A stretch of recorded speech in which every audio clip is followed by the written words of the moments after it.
The Life and Adventures of Nicholas Nickleby by Charles Dickens. Chapter 45. Containing matter of a surprising kind. As we gang awa' fra Lunnon to-morrow neet, and as I dinnot know that I was e'er so happy in a' my days, Mr. Nickleby, ding, but I will tak another glass to our next merry meeting. So said John Browdie, rubbing his hands with great joyousness and looking round him with a ruddy shining face, quite in keeping with the declaration. The time at which John found himself in this enviable condition was the same evening to which the last chapter bore reference. The place was the cottage, and the assembled company were Nicholas, Mrs. Nickleby, Mrs. Browdie, Kate Nickleby, and Smike. A very merry party they had been. Mrs. Nickleby, knowing of her son's obligations to the honest Yorkshireman, had, after some demur, yielded her consent to Mr. and Mrs. Browdie being invited out to tea, in the way of which arrangement there were at first sundry difficulties and obstacles, arising out of her not having had an opportunity of calling upon Mrs. Browdie first. For although Mrs. Nickleby very often observed with much complacency, as most punctilious people do, that she had not an atom of pride or formality about her, still she was a great stickler for dignity and ceremonies, and as it was manifest that, until a call had been made, she could not be, politely speaking and according to the laws of society, even cognizant of the fact of Mrs. Browdie's existence, she felt her situation to be one of peculiar delicacy and difficulty. "The call must originate with me, my dear," said Mrs. Nickleby. "That's indispensable. The fact is, my dear, that it's necessary there should be a sort of condescension on my part, and that I should show this young person that I am willing to take notice of her. He's a very respectable-looking young man," added Mrs. Nickleby after a short consideration, "who is conductor to one of the omnibuses that go by here, and who wears a glazed hat.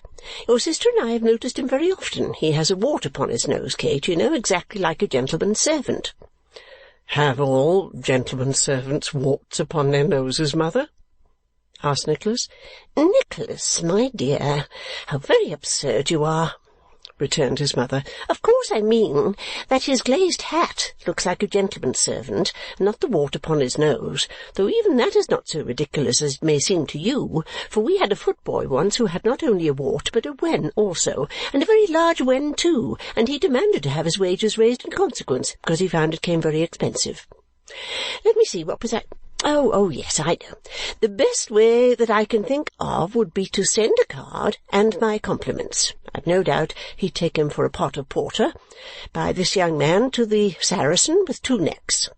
If the waiter took him for a gentleman's servant, so much the better. Then all Mrs. Browdie would have to do would be to send her card back by the carrier. He could easily come with a double knock, and there's an end of it."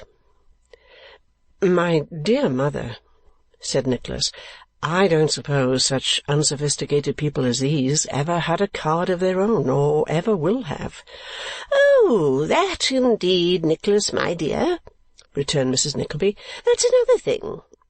If you put it upon that ground, why, of course, I have no more to say than that I have no doubt they are a very good sort of persons, and that I have no kind of objection to their coming here to tea if they like, and shall make a point of being very civil to them if they do." The point being thus effectually set at rest, and Mrs. Nickleby duly placed in the patronizing and mildly condescending position which became her rank and matrimonial years, Mr. and Mrs. Browdie were invited and came. And as they were very deferential to Mrs. Nickleby, and seemed to have a becoming appreciation of her greatness, and were very much pleased with everything, the good lady had more than once given Kate to understand, in a whisper, that she thought they were the very best-meaning people she had ever seen, and perfectly well behaved. And thus it came to pass that John Browdie declared in the parlour after supper, to wit, and 20 minutes before 11 o'clock p.m., that he had never been so happy in all his days. Nor was Mrs. Browdie much behind her husband in this respect, for that young matron, whose rustic beauty contrasted very prettily with the more delicate loveliness of Kate, and without suffering by the contrast either, for each served, as it were, to set off and decorate the other, could not sufficiently admire the gentle and winning manners of the young lady, or the engaging affability of the elder one.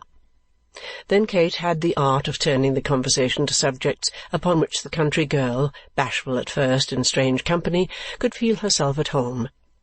And if Mrs. Nickleby was not quite so felicitous at times in the selection of topics of discourse, or if she did seem, as Mrs. Browdie expressed it, rather high in her notions, still nothing could be kinder, and that she took considerable interest in the young couple was manifest from the very long lectures on housewifery with which she was so obliging as to entertain Mrs. Browdie's private ear, which were illustrated by various references to the domestic economy of the cottage, in which, those duties falling exclusively upon Kate, the good lady had about as much share, either in theory or practice, as any one of the statues of the 12 Apostles which embellish the exterior of St. Paul's Cathedral. "Mr. Browdie," said Kate, addressing his young wife, "is the best-humoured, the kindest and heartiest creature I ever saw. If I were oppressed with I don't know how many cares, it would make me happy only to look at him."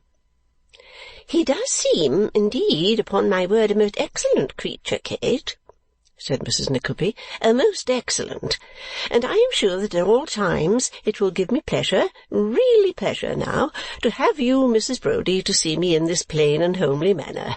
We make no display," said Mrs. Nickleby with an air which seemed to insinuate that they could make a vast deal if they were so disposed. "No fuss, no preparation. I wouldn't allow it. I said, Kate, my dear, you will only make Mrs. Browdie feel uncomfortable, and how very foolish and inconsiderate that would be." "I'm very much obliged to you, I'm sure, ma'am," returned Mrs. Browdie gratefully. "It's nearly 11 o'clock, John. I'm afraid we are keeping you up very late, ma'am." "Late?" cried Mrs. Nickleby with a sharp thin laugh, and one little cough at the end like a note of admiration expressed. "This is quite early for us. We used to keep such hours, 12, 1, 2, 3 o'clock, was nothing to us. Balls, dinners, card parties, never were such rakes as the people about where we used to live. I often think now, I am sure, that how we ever could go through with it is quite astonishing. And that is just the evil of having a large connection and being a great deal sought after, which I would recommend all young married people steadily to resist, though of course, and it's perfectly clear and a very happy thing too, I think, that very few young married people can be exposed to such temptations. There was one family in particular that used to live about a mile from us, not straight down the road, but turning sharp off to the left by the turnpike, where the Plymouth mail ran over the donkey, that were quite extraordinary people for giving the most extravagant parties, with artificial flowers and champagne and variegated lamps, and, in short, every delicacy of eating and drinking that the most singular epicure could possibly require. I don't think that there were ever such people as those Pelterogoses. You remember the Pelterogoses, Kate?" Kate saw that for the ease and comfort of the visitors it was high time to stay this flood of recollection, so answered that she entertained of the Pelterogoses a most vivid and distinct remembrance, and then said that Mr. Browdie had half promised early in the evening that he would sing a Yorkshire song, and that she was most impatient that he should redeem his promise, because she was sure it would afford her mamma more amusement and pleasure than it was possible to express. Mrs. Nickleby confirming her daughter with the best possible grace, for there was a patronage in that too, and a kind of implication that she had a discerning taste in such matters and was something of a critic, John Browdie proceeded to consider the words of some north country ditty and to take his wife's recollection respecting the same.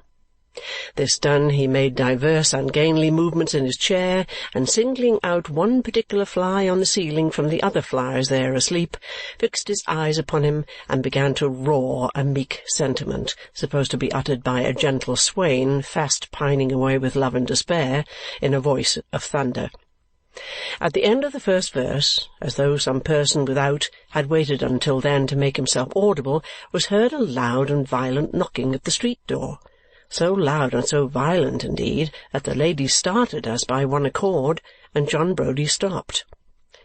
"It must be some mistake," said Nicholas carelessly. "We know nobody who would come here at this hour." Mrs. Nickleby surmised, however, that perhaps the counting-house was burned down, or perhaps the Mr. Cheerybles had sent to take Nicholas into partnership, which certainly appeared highly probable at that time of night, or perhaps Mr. Linkinwater had run away with the property, or perhaps Miss La Creevy was taken in, or perhaps...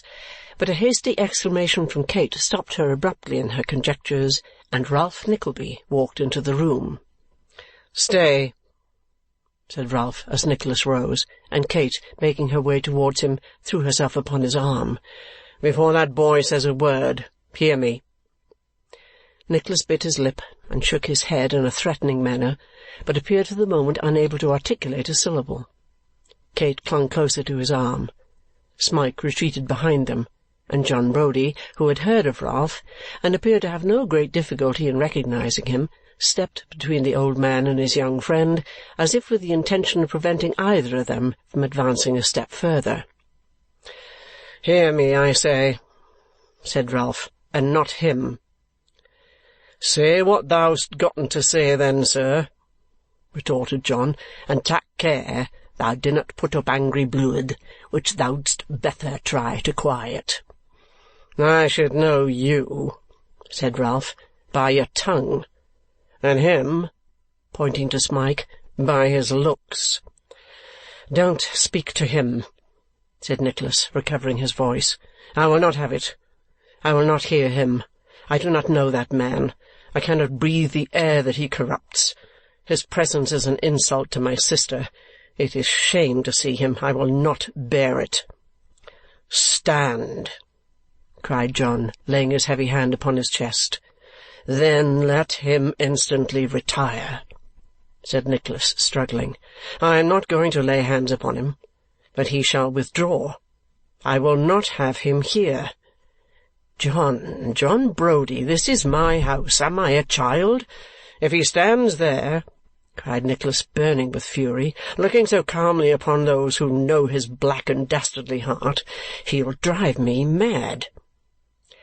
To all these exclamations John Browdie answered not a word, but he retained his hold upon Nicholas, and when he was silent again, spoke. "There's more to say and hear than thou think'st for," said John. "I tell 'ee, I ha' gotten scent o' that already. What be that shadow outside door there? Noo, schoolmeasther, show thyself, mun. Dinnot be shamefaced. Noo, old gentleman, let's have schoolmeasther come."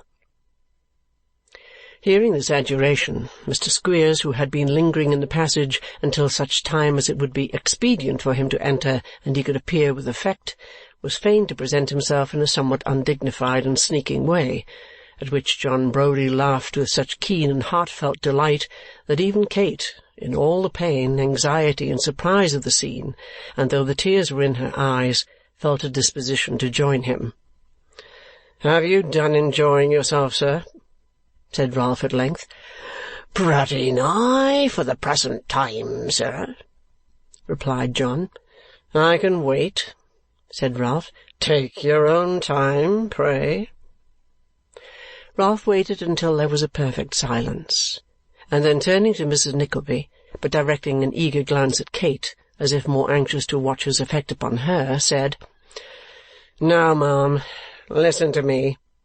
I don't imagine that you were a party to a very fine tirade of words sent me by that boy of yours, because I don't believe that under his control you have the slightest will of your own, or that your advice, your opinion, your wants, your wishes, anything which in nature and reason, or of what use is your great experience, ought to weigh with him, has the slightest influence or weight whatever, or is taken for a moment into account." Mrs. Nickleby shook her head and sighed, as if there were a good deal in that, certainly. "For this reason," resumed Ralph, "I address myself to you, ma'am. For this reason, partly, and partly because I do not wish to be disgraced by the acts of a vicious stripling whom I was obliged to disown, and who afterwards, in his boyish majesty, feigns to disown me, I present myself here to-night. I have another motive in coming, a motive of humanity. I come here," said Ralph, looking round with a biting and triumphant smile, and gloating and dwelling upon the words as if he were loath to lose the pleasure of saying them. "To restore a parent his child. Aye, sir," he continued, bending eagerly forward and addressing Nicholas as he marked the change of his countenance. "To restore a parent his child. His son, sir. Trepanned, waylaid, and guarded at every turn by you, with the base design of robbing him some day of any little wretched pittance of which he might become possessed." "In that you know you lie," said Nicholas proudly. "In this I know I speak the truth. I have his father here," retorted Ralph. "Here?"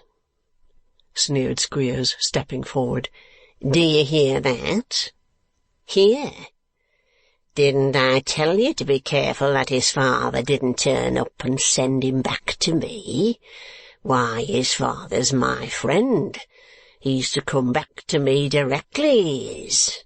Now, what do you say, eh? Now, come, what do you say to that?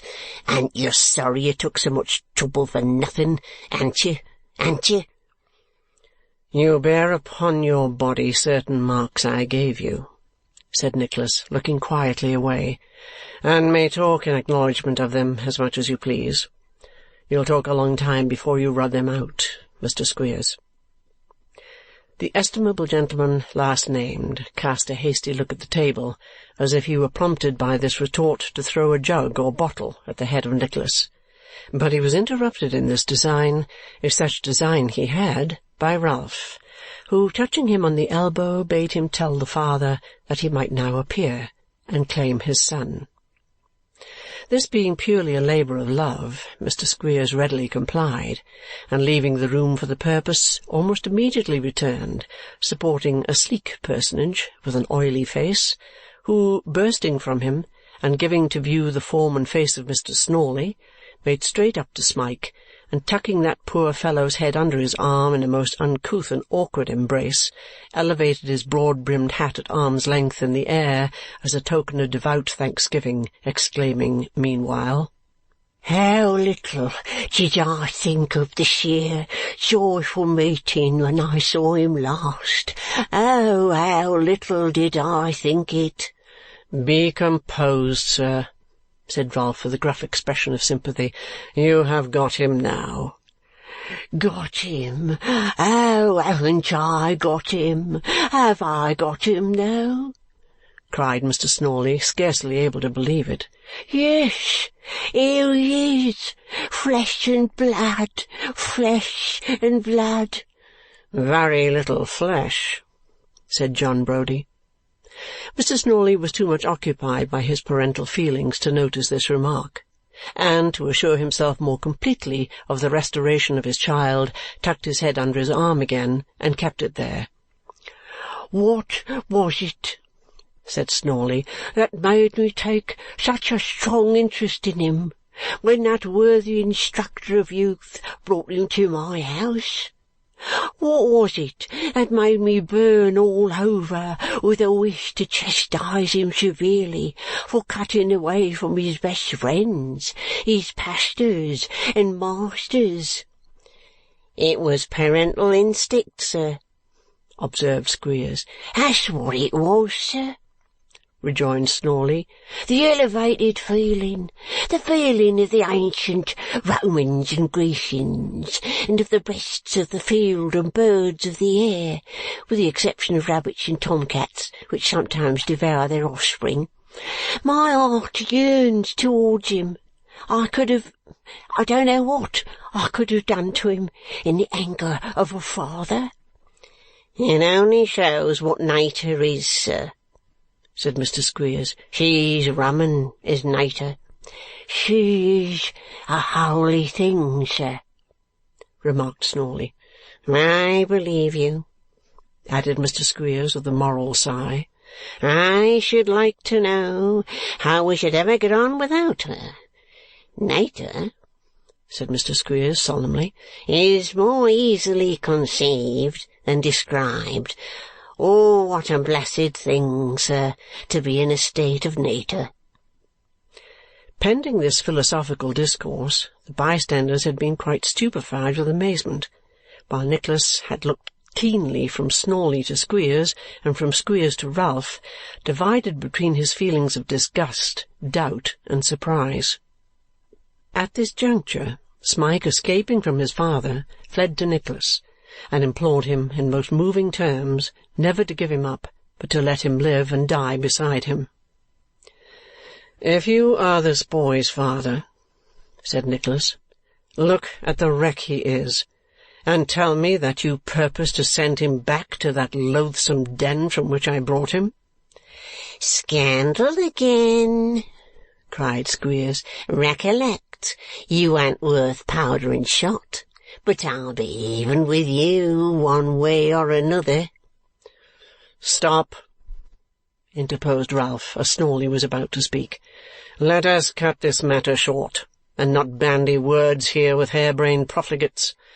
This is your son, as you can prove, and you, Mr. Squeers, you know this boy to be the same that was with you for so many years under the name of Smike, do you?" "Do I?" returned Squeers. "Don't I?" "Good," said Ralph. "A very few words will be sufficient here. You had a son by your first wife, Mr. Snawley?" "I had," replied that person, "and there he stands." "We'll show that presently," said Ralph. "You and your wife were separated, and she had the boy to live with her when he was a year old. You received a communication from her when you had lived apart a year or two that the boy was dead, and you believed it?" "Of course I did," returned Snawley. "Oh, the joy of—" "Be rational, sir, pray," said Ralph. "This is business, and transports interfere with it. This wife died a year and a half ago, or thereabouts, not more, in some obscure place, where she was housekeeper in a family. Is that the case?" "That's the case," replied Snawley. "Having written on her deathbed a letter or confession to you about this very boy, which, as it was not directed otherwise than in your name, only reached you, and that by a circuitous course, a few days since." "Just so," said Snawley. "Correct in every particular, sir." "And this confession," resumed Ralph, "is to the effect that his death was an invention of hers to wound you, was a part of a system of annoyance, in short, which you seem to have adopted towards each other, that the boy lived but was of weak and imperfect intellect, that she sent him by a trusty hand to a cheap school in Yorkshire, that she had paid for his education for some years, and then, being poor and going a long way off, gradually deserted him, for which she prayed forgiveness." Snawley nodded his head and wiped his eyes, the first slightly, the last violently. "The school was Mr. Squeers's," continued Ralph. "The boy was left there in the name of Smike. Every description was fully given. Dates tally exactly with Mr. Squeers's books. Mr. Squeers is lodging with you at this time. You have 2 other boys at this school. You communicated the whole discovery to him. He brought you to me as the person who had recommended to him the kidnapper of his child, and I brought you here. Is that so?" "You talk like a good book, sir. Has got nothing in its inside but what's the truth," replied Snawley. "This is your pocket-book," said Ralph, producing one from his coat. "The certificates of your first marriage and of the boy's birth, and your wife's 2 letters, and every other paper that can support these statements directly or by implication, are here, are they?" "Every one of 'em, sir." "And you don't object to their being looked at here, so that these people may be convinced of your power to substantiate your claim at once in law and reason, and you may resume your control over your own son without more delay? Do I understand you?" "I couldn't have understood myself better, sir." "There, then," said Ralph, tossing the pocket-book upon the table. "Let them see if they like. And as those are the original papers, I should recommend you stand near while they are being examined, or you may chance to lose some." With these words Ralph sat down unbidden, and compressing his lips, which were for the moment slightly parted by a smile, folded his arms and looked for the first time at his nephew.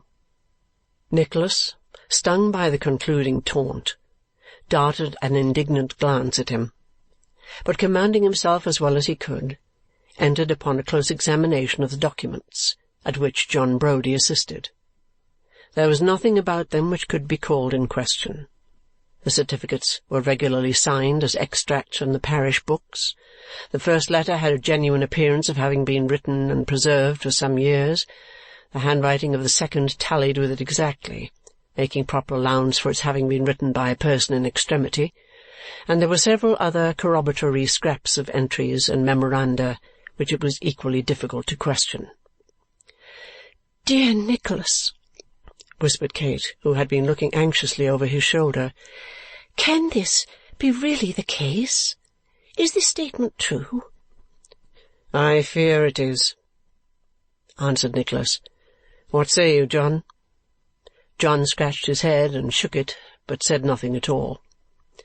"You will observe, ma'am," said Ralph, addressing himself to Mrs. Nickleby, "that this boy, being a minor and not of strong mind, we might have come here to-night armed with the powers of the law and backed by a troop of its myrmidons. I should have done so, ma'am, unquestionably, but for my regard for the feelings of yourself and your daughter." "You have shown your regard for her feelings well," said Nicholas, drawing his sister towards him. "Thank you," replied Ralph. "Your praise, sir, is commendation indeed." "Well," said Squeers, "what's to be done? Them hackney-coach horses will catch cold if we don't think of moving. There's one of 'em a-sneezing now, so that he blows the street door right open. What's the order of the day? Is Master Snawley to come along with us?" "No, no, no," replied Smike, drawing back and clinging to Nicholas. "No, pray no. I will not go from you with him. No, no." "This is a cruel thing," said Snawley, looking to his friends for support. "Do parents bring children into the world for this?" "Do parents bring children into the world for that?" said John Browdie bluntly, pointing as he spoke to Squeers. "Never you mind," retorted that gentleman, tapping his nose derisively. "Never I mind," said John. "No, nor never nobody mind, say'st thou, schoolmeasther. It's nobody's minding that keeps sight men as thou afloat. Noo then, where be'st thou comin' to?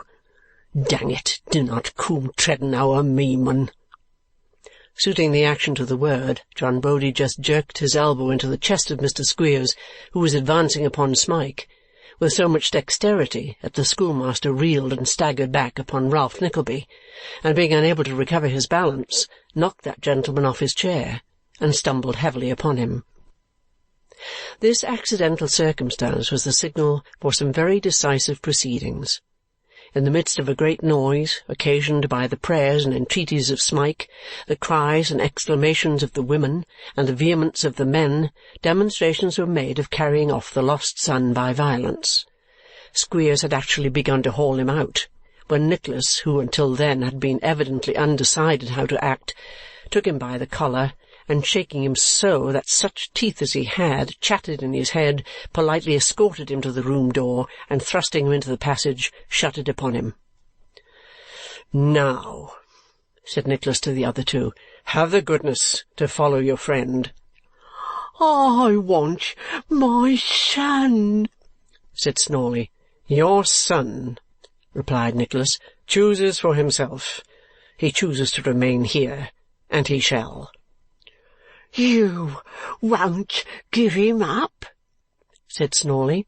I would not give him up against his will to be the victim of such brutality as that to which you would consign him, replied Nicholas, if he were a dog or a rat. Knock that Nickleby down with a candlestick, cried Mr. Squeers through the keyhole, and bring out my hat. Somebody, will you, unless he wants to steal it. I am very sorry indeed, said Mrs. Nickleby, who, with Mrs. Browdie, had stood crying and biting her fingers in a corner, while Kate, very pale but perfectly quiet, had kept as near her brother as she could. I am very sorry indeed for all this. I really don't know what would be best to do, and that's the truth. Nicholas ought to be the best judge, and I hope he is. Of course, it's a hard thing to have to keep other people's children, though young Mr. Snawley is certainly as useful and willing as it's possible for anybody to be. But if it could be settled in any friendly manner, if only Mr. Snawley, for instance, would settle to pay something certain for his board and lodging, and some fair arrangement was come to, so that we undertook to have fish twice a week and a pudding twice, or a dumpling or something of that sort, I do think that it might be very satisfactory and pleasant for all parties. This compromise, which was proposed with abundance of tears and sighs, not exactly meeting the point at issue, nobody took any notice of it, and poor Mrs. Nickleby accordingly proceeded to enlighten Mrs. Browdie upon the advantages of such a scheme, and the unhappy results flowing on all occasions from her not being attended to when she proffered her advice. You, sir, said Snawley, addressing the terrified Smike, are an unnatural, ungrateful, unlovable boy. You won't let me love you when I want to. Won't you come home, won't you? No, no, no, cried Smike, shrinking back. He never loved nobody, bawled Squeers through the keyhole. He never loved me. He never loved Wackford, who is next door but one to a cherubim. How can you expect that he'll love his father? He'll never love his father, he won't. He don't know what it is to have a father. He don't understand it. It ain't in him. Mr. Snawley looked steadfastly at his son for a full minute, and then covering his eyes with his hand and once more raising his hat in the air, appeared deeply occupied in deploring his black ingratitude. Then drawing his arm across his eyes, he picked up Mr. Squeers's hat, and taking it under one arm and his own under the other, walked slowly and sadly out. "Your romance, sir," said Ralph, lingering for a moment, "is destroyed, I take it. No unknown, no persecuted descendant of a man of high degree, but the weak, imbecile son of a poor petty tradesman.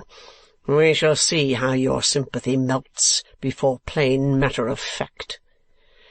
"You shall," said Nicholas, motioning towards the door. "And trust me, sir," added Ralph, "that I never supposed you would give him up tonight. Pride, obstinacy, reputation for fine feeling were all against it. These must be brought down, sir, lowered, crushed, as they shall be soon. The protracted and wearing anxiety and expense of the law in its most oppressive form, its torture from hour to hour, its weary days and sleepless nights, with these I'll prove you and break your haughty spirit, strong as you deem it now. And when you make this house a hell, and visit these trials upon yonder wretched object, as you will, I know you, and those who think you now a young-fledged hero, we'll go into old accounts between us two, and see who stands the debtor and comes out best at last, even before the world." Ralph Nickleby withdrew, but Mr. Squeers, who had heard a portion of this closing address, and was by this time wound up to a pitch of impotent malignity almost unprecedented, could not refrain from returning to the parlour door and actually cutting some dozen capers with various wry faces and hideous grimaces, expressive of his triumphant confidence in the downfall and defeat of Nicholas. Having concluded this war dance, in which his short trousers and large boots had borne a very conspicuous figure, Mr. Squeers followed his friends, and the family were left to meditate upon recent occurrences. Chapter 45